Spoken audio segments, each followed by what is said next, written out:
Qual é a relação entre o resíduo que você gera na sua empresa, no seu processo, e o microplástico?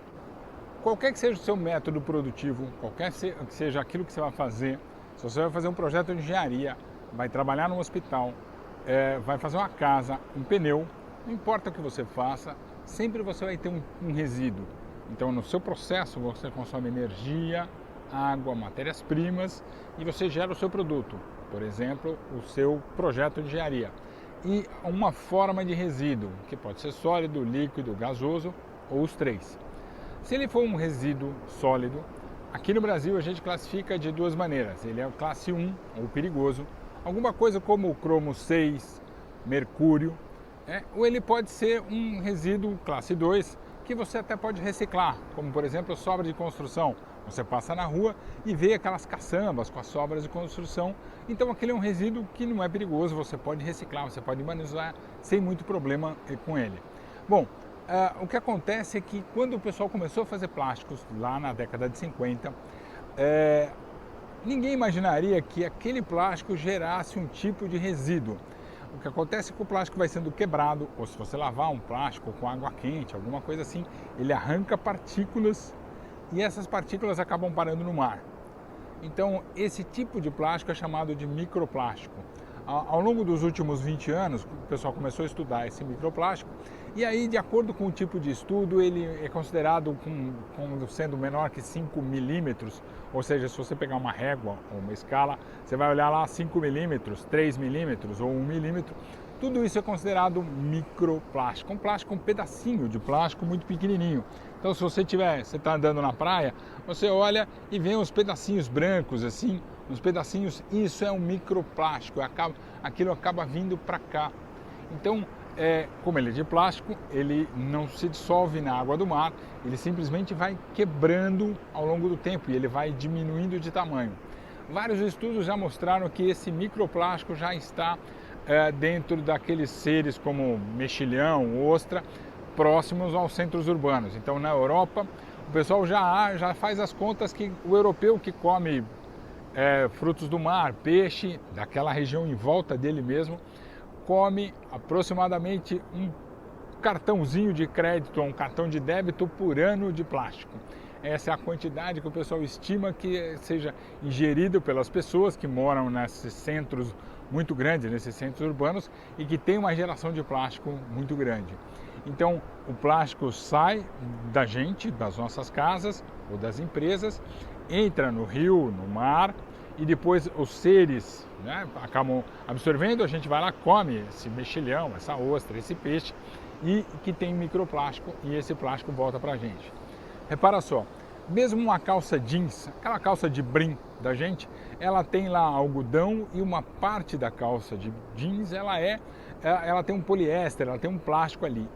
Esse plástico, quando você lava a calça na máquina de lavar, por exemplo, você põe a calça ali, ela gera entre 500 e 900 microplásticos ou micropartículas por lavada. Então, cada vez que você lava uma calça jeans, você tem uma quantidade que não fica no filtro da calça, no filtro da máquina e que passa, que vai para o esgoto, que vai para o rio, que vai para o mar e que, se tiver algum peixe, alguma coisa ali, ele acaba comendo e volta para a gente.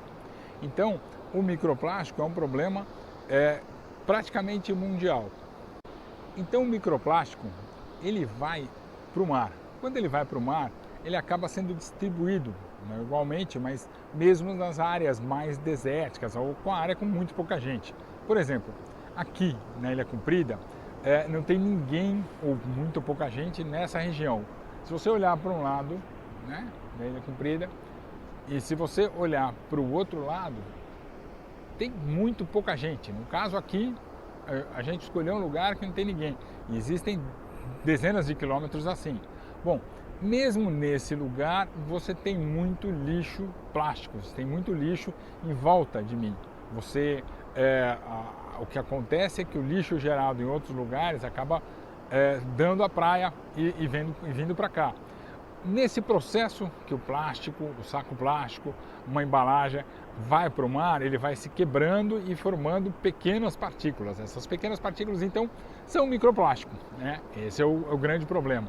Então, mesmo que você esteja num lugar muito vazio, né? Não desértico, né? Mas assim, muito vazio, sempre você vai ter a marca humana, a quantidade de plásticos em volta daqui.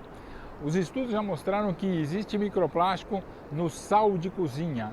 Então se estudou sal de cozinha de diversos países, Irã, França, Espanha, Austrália, Japão. E mesmo quando você vai olhar esse tipo de lugar distante, já existe microplástico que foi levado pelo vento. E ele já está lá, nesses lugares. Nos animais marinhos também. Já se achou microplástico, tanto no Polo Norte quanto na Antártica. Então, meio que ele já foi espalhado pelo país, pelo planeta todo. Se parasse hoje de produzir plástico, o que não vai acontecer, se parasse hoje de produzir plástico, existe ainda uma quantidade enorme de plástico que está nas nossas casas, nas fábricas, e que vão continuar sendo quebrado e indo para o rio e depois para o mar. Repara que mesmo que você coloque que você queira proteger, você tem que tomar mais cuidado. Então, quando a gente lava alguma coisa, acaba gerando microplástico, né? Então, você lava um potinho de plástico, ele acaba gerando um pedacinho desse microplástico que acaba dando na praia. Uma das coisas que a gente pode fazer para evitar ou para diminuir isso é toda vez que você for à praia, traga um saquinho e pegue o lixo, né? Pegue o lixo que está aqui, o plástico e tal, porque quando você lava a sua calça, vem um microplástico para a praia. Quando você põe uma comida quente ou lá passa uma água quente no plástico, ele também acaba gerando microplástico que vem até a praia. Então, você acaba gerando sem saber. Esse é um dos nossos problemas hoje. As formas de você ganhar dinheiro com o plástico, então, assim, no outro ano, os alunos meus fizeram um trabalho sobre reaproveitamento da energia de plásticos que sobram de injeção, de processos de produção de peças de plástico. Então você pega todo esse plástico, coloca em uma caldeira, chamada caldeira suja, e você gera energia a partir desse plástico. Então esse plástico que você não consegue mais produzir, fazer o seu produto de novo, você coloca para queimar, para gerar energia. Então você faz isso. No caso do Jack Chan, o Jack Chan pegou plásticos de garrafas durante a filmagem e lavou e separou e fez uns tijolinhos para colocar em volta da cabana dele, do iglu que ele bolou.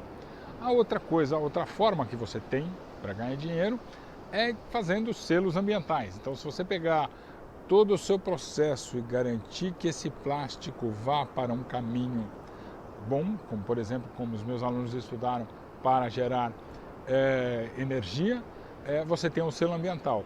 Então, você pode ganhar dinheiro, por exemplo, gerando energia, você pode ganhar dinheiro analisando o seu processo, criando peças não tão importantes como o Jack Chan fez. Então ele fundiu as garrafas plásticas e fez um tijolinho, fez um azulejo para colocar numa cabana e pode fazer o selo ambiental. Então essas são as formas, são os caminhos que quando você tem um resíduo, você consegue criar, fazer uma forma de você ganhar dinheiro.